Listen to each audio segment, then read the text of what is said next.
askush nuk duhet mendoj se ka në dorë dhe gurin dhe arrën për ta goditur këtë shumicë qeverisëse. Kush e mendon kështu e mendon shumë gabim. Ashtu si kundër, askush nuk duhet ta mendoj se kjo mas apo të tjera masa që ne do të marrim në vijim kanë të bëjnë me ndonjë lëkundje të vullnetit ton për të mbështetur pa rezervë pavarësinë e sistemit drejtësisë. Jo.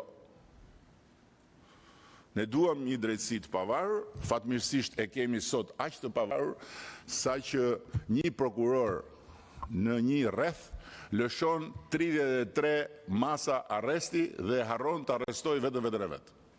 Se përveç personit prokurorit që ka lëshuar 33 masa arresti, nuk ka mbetur askush pa u arrestuar.